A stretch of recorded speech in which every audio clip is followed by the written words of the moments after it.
Good morning students. आज का ये वीडियो लेक्चर बीए पार्ट प्रथम के विद्यार्थियों के लिए। आज का हमारा टॉपिक है राजनीतिक विकास, पॉलिटिकल डेवलपमेंट। दूसरे महायुद्ध के बाद एशिया, अफ्रीका और लैटिन अमेरिका में विउपनिवेशीकरण की प्रक्रिया के परिणाम स्वरूप नवोदित राज्यों का जन्म हुआ। इन नवोदित राज्यों ने पश्चिमी राजनीतिक व्यवस्थाओं के अनुरूप लोकतांत्रिक प्रक्रिया और व्यवस्थाओं तथा संरचनाओं को अपनाया, परंतु इन राजनीतिक व्यवस्थाओं में राजनीतिक प्रक्रिया और राजनीतिक व्यवहार कुछ विचित्रता लिए हुए था। इसलिए अमेरिकी राजनीतिक शास्त्री इन नवोदित राज्यों के राजनीतिक व्यवहार को समझने के लिए आकर्षित हुए। उन्होंने पूर्व में प्रचलित उपागम व्यवस्था विश्लेषण, जो डेविड ईस्टन द्वारा प्रतिपादित है, और संरचनात्मक प्रकार्यात्मक उपागम, जो आमंड द्वारा प्रतिपादित किया गया था, उनके माध्यम से इन देशों के व्यवहार को समझने की कोशिश की, परंतु उन्हें अपेक्षित सफलता नहीं मिली। और उन्होंने महसूस किया कि इन नवोदित देशों के राज व्यवस्था का अध्ययन करने के लिए निश्चित रूप से किसी नए उपागम की आवश्यकता है। ल्यूशियन पाई, आमंड, कॉलमैन, रिक्स और माइनर वीनर जैसे विद्वान ऐसे प्रत्यय के प्रयोग में लग गए जो विकास की संपूर्णता के संदर्भ में नए राज्यों की राजनीतिक प्रक्रियाओं को समझने में सहायक हों। गैर पश्चिमी देशों की राजनीतिक व्यवस्थाओं को समझने के लिए उनके संपूर्ण सांस्कृतिक और ऐतिहासिक पर्यावरण को समझना आवश्यक है। इन देशों की राजनीतिक व्यवस्थाओं में ये देखना आवश्यक था कि इन देशों में किस प्रकार के राष्ट्रवाद पनप रहे हैं, ये राज्य राजनीतिक, आर्थिक और सांस्कृतिक स्तर पर किस प्रकार के असमंजसों का सामना कर रहे हैं, इनके राजनीतिक विकास में नौकरशाही, सेना या धर्म ने क्या भूमिका निभाई है इत्यादि। विकासशील राज्यों में अस्थायित्व, अस्तव्यस्तता और अनिश्चितता के घटनाक्रम चल रहे हैं। इन घटनाक्रमों को समझने के लिए कॉलमैन, रिक्स, बिंडर, पाई, वीनर, एप्टर आदि ने Nigeria, Sri Lanka, Pakistan, Indonesia, Burma, Bharat, Ghana आदि विकासशील राज्यों की राजनीतिक प्रक्रियाओं का अध्ययन किया। अलग अलग विद्वानों ने विभिन्न देशों के राजनीतिक विकास का अलग अलग अध्ययन किया। इन सभी अध्ययनों को परस्पर मिलाकर निष्कर्ष निकालने का प्रयास करने के लिए नवीन अध्ययन दृष्टिकोण की आवश्यकता स्पष्ट होने लगी। विकासशील राज्यों के बारे में उपलब्ध नवीन तथ्यों को समुचित प्रत्ययी ढांचे में ही स्पष्ट किया जा सकता था। अतः राजनीतिक विकास उपागम ही ऐसी सामर्थ्य रखता है जिससे किसी देश के राजनीतिक विकास के स्तरों को मापा जा सकता है। राजनीतिक विकास का अर्थ और परिभाषा। विकास मानव जीवन की विशेषता है। प्रत्येक संस्था, उसका आचरण, सभ्यता और संस्कृति का रूप विभिन्न युग की परिस्थितियों के प्रभाव से विकसित होते रहते हैं। ऐसे स्थिति में कुछ विद्वान राजनीतिक विकास को राजनीति की ऐसी स्थिति मानते हैं जो कि आर्थिक उन्नति में सुविधा पहुंचा सके। कई विद्वान औद्योगिक समाज की विशेष राजनीति के रूप में राजनीतिक विकास का अध्ययन करते हैं। कुछ लोग राजनीतिक विकास को राजनीतिक आधुनिकीकरण का सूचक मानते हैं। यह भी कहा जा सकता है कि राजनीतिक विकास राज्य की संस्थाओं के प्रसंग में राष्ट्रवाद की राजनीति है। स्पर्ट, इमर्सन, कॉलमैन, कटराइट ने राजनीतिक विकास को आर्थिक विकास की राजनीतिक पूर्व शर्त के रूप में समझने का प्रयास किया। रोस्टोव ने इसे औद्योगिक समाज की विशेष राजनीति बताया। गुरनार मिल्डल और लर्नर जैसे समाजशास्त्रियों ने राजनीतिक विकास को राजनीतिक आधुनिकीकरण का पर्याय बतलाया। बिंडर ने इसे राष्ट्रीय राज्य का प्रचालक या संगठक माना और रिक्स ने इसकी व्याख्या प्रशासकीय या कानूनी आधार पर की। अब हम राजनीतिक विकास के आधिकारिक विद्वान ल्यूशियन पाई के विश्लेषण पर चर्चा करते हैं। 1963 में ल्यूशियन पाई ने राजनीतिक विकास की संकल्पना पर गंभीरता से विचार किया। उन्होंने इस बात पर बल दिया कि राजनीतिक विकास की दिशा में पहला कदम राष्ट्र राज्य व्यवस्था का विकास है। उन्होंने राजनीतिक विकास के प्रतीकों को 3 विभिन्न स्तरों पर देखा, कुल आबादी की दृष्टि से, सामान्य दैहिक निष्पादन की दृष्टि से और राज्य व्यवस्था के संगठक की दृष्टि से। उन्होंने अपने ग्रंथ एस्पेक्ट्स ऑफ पॉलिटिकल डेवलपमेंट में पर्याप्त विस्तार से राजनीतिक विकास की संकल्पना का विश्लेषण प्रस्तुत किया। इसमें 10 बिंदु ऐसे हैं जिसमें उन्होंने बताया कि राजनीतिक विकास क्या नहीं है। उनमें पहला बिंदु है राजनीतिक विकास आर्थिक विकास की राजनीतिक पूर्व शर्त के रूप में। इसका मतलब है कि जिस देश का आर्थिक विकास होगा वही राजनीतिक विकास कर पाएगा, लुशन पाइने का नहीं। ऐसा जरूरी नहीं है कि जो देश आर्थिक रूप से उन्नति कर जाए वो राजनीतिक रूप से भी विकसित हो। दूसरा, औद्योगिक समाजों के लिए विशिष्ट राजनीति के रूप में राजनीतिक विकास। दूसरे बिंदु में पाई ने स्पष्ट किया कि अगर किसी देश के अंदर औद्योगिक समाज विकसित हो जाता है, वहाँ पर ग्रामीण जो संस्कृति थी, जो कह सकते हैं हम लोग जो कृषि आधारित अर्थव्यवस्था थी, उसकी जगह औद्योगिक अर्थव्यवस्था आ चुकी है, औद्योगिक समाज डेवलप हो गया है, तो वहाँ पर राजनीतिक विकास हो जाएगा या हो गया है, ऐसा भी नहीं है।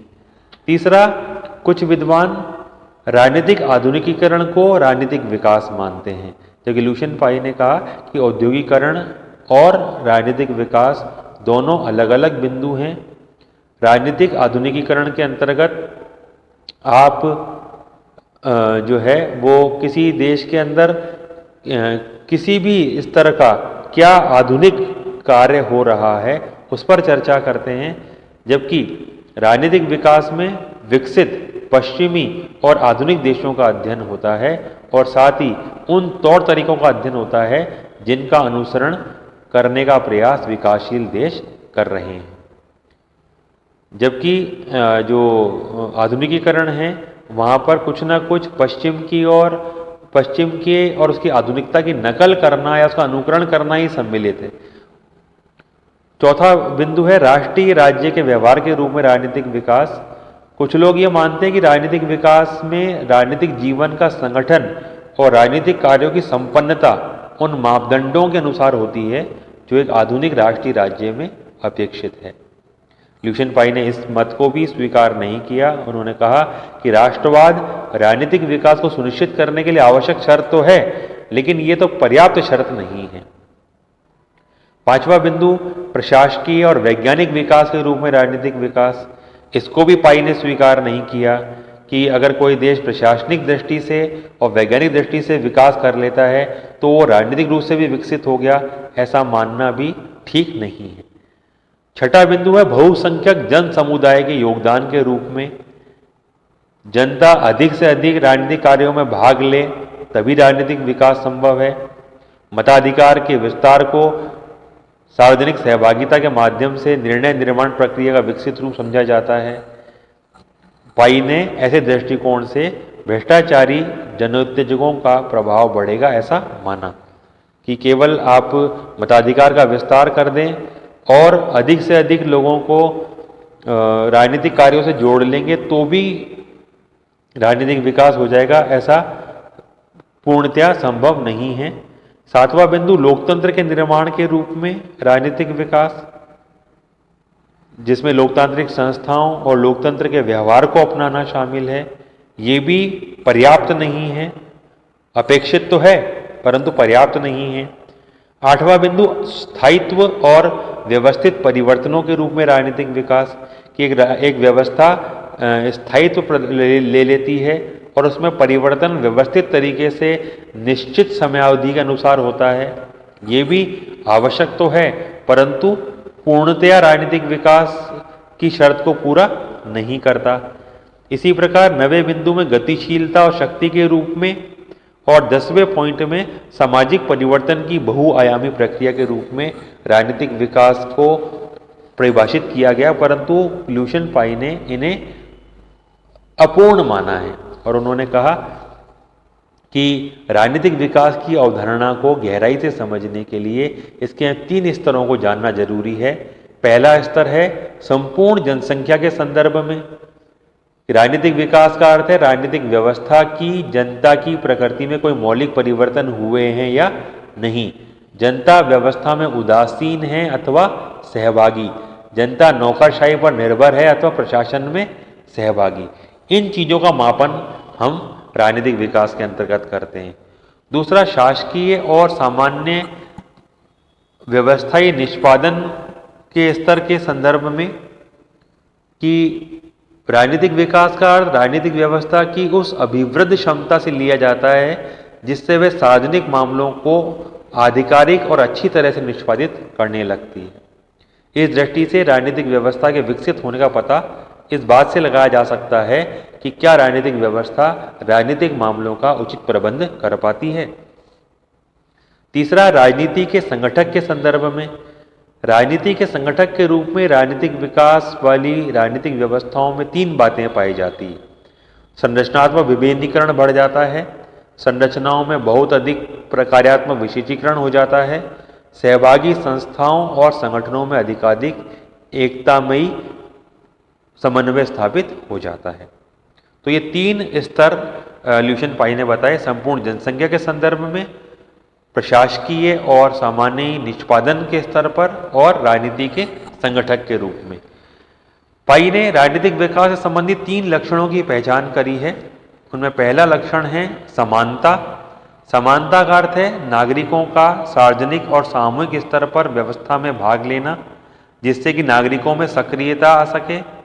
समानता का दूसरा अर्थ है कानून का सार्वदेशिक स्वरूप होना जो राज्य के सब सदस्यों पर समान रूप से लागू होता हो। तीसरा, समानता का अर्थ यह है कि राज्य के विभिन्न पदों के लिए भर्ती करते समय अथवा सार्वजनिक पदों पर नियुक्ति करते समय योग्यता तथा कार्य संपादन का मापदंड लागू होना चाहिए। इन 3 मापदंडों में से ये जाना जा सकता है कि किसी देश में समानता का सिद्धांत कितना लागू हो सका है। दूसरा, क्षमता। किसी राज्य और सरकार में आवश्यक कार्यों के संपादन की क्षमता कितनी है। क्षमता का दूसरा अर्थ सार्वजनिक नीति को लागू करने की कुशलता और योग्यता से है। तीसरा, क्षमता का तीसरा अर्थ है प्रशासन में विवेकपूर्ण धर्मनिरपेक्ष दृष्टिकोण का उत्पन्न होना। इन मापदंडों से किसी देश की क्षमता का ज्ञान होता है। तीसरा लक्षण है विभेदीकरण। विभेदीकरण का अर्थ है समाज तथा राज्य के विभिन्न अंगों, पदों एवं विभागों का सुस्पष्ट होना तथा उनके कार्य निश्चित करना। व्यवस्था के विभिन्न राजनीतिक कार्यों की सुस्पष्टता, विभिन्न अंगों की जटिल प्रक्रियाओं का एकीकरण करना जिससे कि व्यवस्था का विघटन न हो। तो ये 3 महत्वपूर्ण लक्षण ल्यूशन पाई ने बताए राजनीतिक विकास के, समानता, क्षमता और विभेदीकरण। ल्यूशन पाई ने इसकी राजनीतिक विकास की परिभाषा देते हुए कहा है कि संस्कृति का विस्तरण और जीवन के पुराने प्रतिमानों को नई मांगों के अनुकूल बनाने, उन्हें उनके साथ मिलाने या उनके साथ सामंजस्य बिठाने का नाम ही राजनीतिक विकास है। संस्कृति, राजनीतिक संस्कृति का विस्तरण हो, जीवन के जो पुराने प्रतिमान हैं, जो पुराने मॉडल हैं, उन्हें हमें नई मांगों के अनुरूप बनाना है और नई मांगों और पुराने प्रतिमानों के बीच तालमेल बिठाने का प्रयास करना है। इसी को पॉलिटिकल डेवलपमेंट या राजनीतिक विकास कहा है। आमंड और पावेल ने इसकी परिभाषा देते हुए कहा, राजनीतिक संरचनाओं का अभिवृद्ध विभिन्नीकरण और विशेषीकरण और राजनीतिक संस्कृति का बढ़ा हुआ लौकिकीकरण ही राजनीतिक विकास है। राजनीतिक विकास की विशेषताओं पर बात करते हैं। डॉड ने राजनीतिक विकास की 4 प्रमुख विशेषताएं बताई हैं। पहला, समानता के प्रति ऐसी सामान्य भावना जिससे राजनीति में भाग लेने तथा सरकारी पदों के लिए प्रतियोगिता करने के समान अवसरों की अनुमति रहे। दूसरा, राजनीतिक व्यवस्था में नीतियों का निर्धारण और उनको क्रियान्वित करने की क्षमता हो। तीसरा, राजनीतिक कार्यों का ऐसा विभिन्नीकरण और विशेषीकरण हो जो उनकी समग्र एकता की कीमत पर न हो।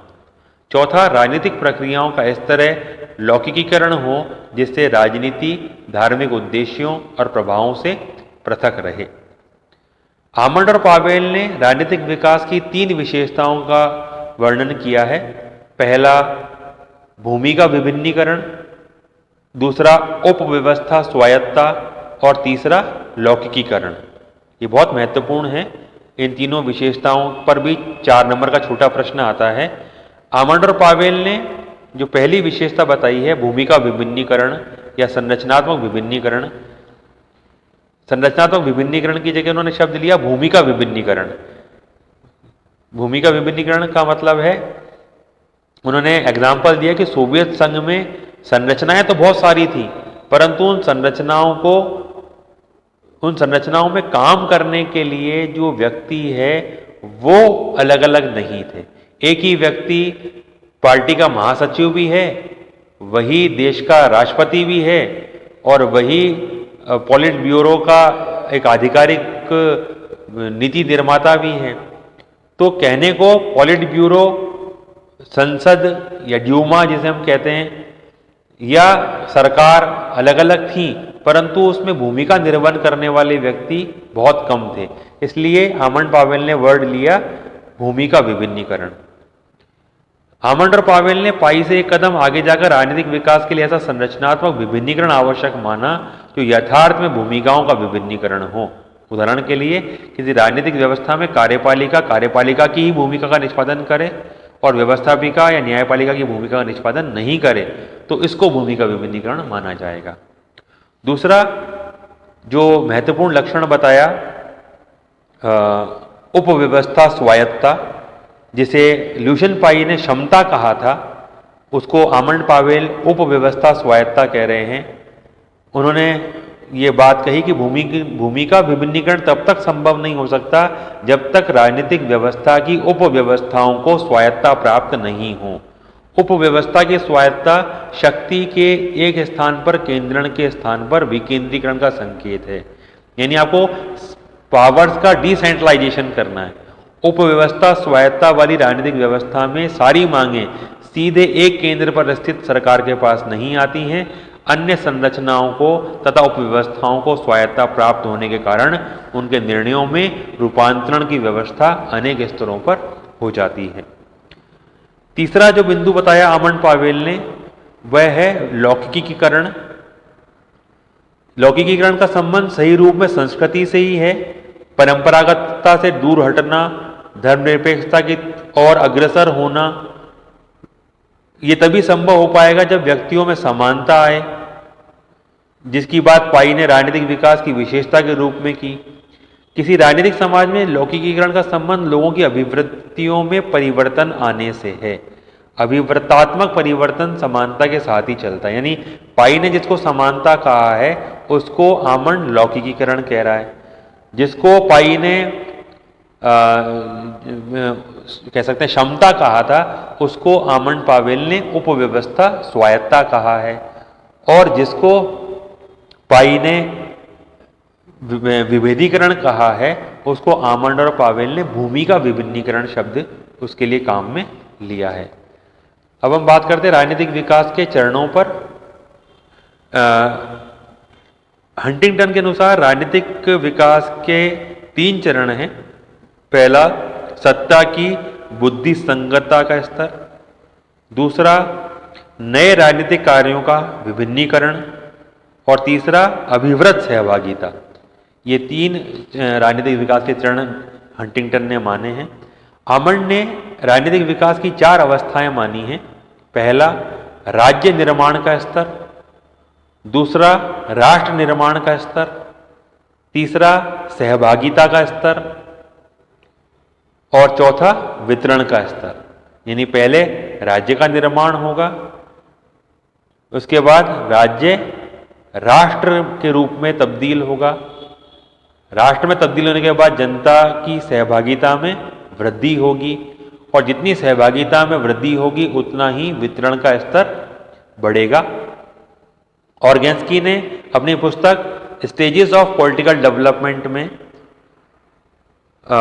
राजनीतिक विकास को राष्ट्रीय गंतव्यों के लिए राष्ट्र के मानवीय और भौतिक स्रोतों का उपयोग करने में सरकार की बढ़ती हुई कार्यदक्षता के आधार पर समझने का प्रयास किया।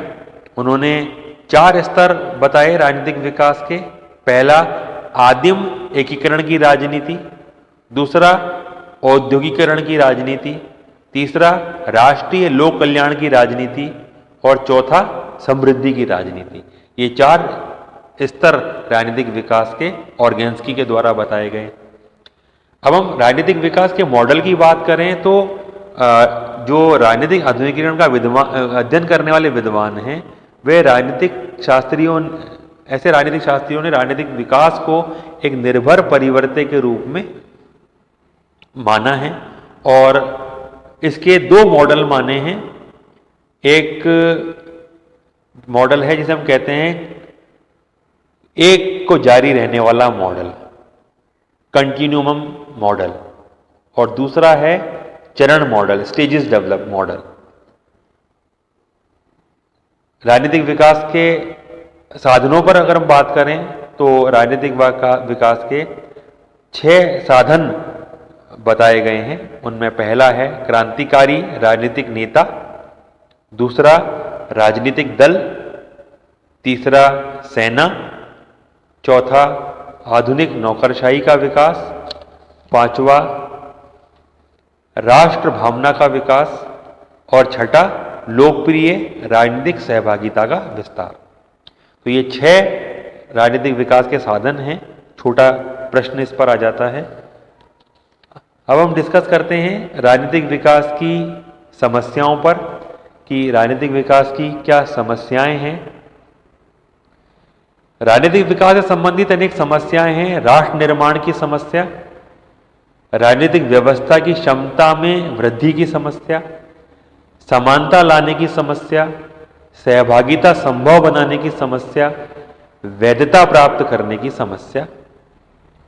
ज्यों-ज्यों राजनीतिक विकास का स्तर बढ़ता जाता है त्यों-त्यों इन समस्याओं का समाधान होने में सहायता मिलती जाती है, किंतु विकासशील राज्यों में राजनीतिक विकास की समस्याएं इससे कुछ भिन्नता रखती हैं।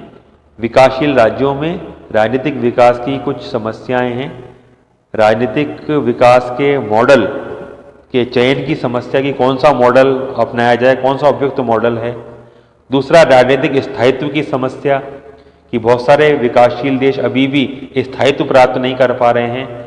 वहाँ पर गृहयुद्ध की स्थितियाँ हैं, नस्लवाद के झगड़े हो रहे हैं या सरकारें स्थिर सरकारें नहीं बन पा रही हैं।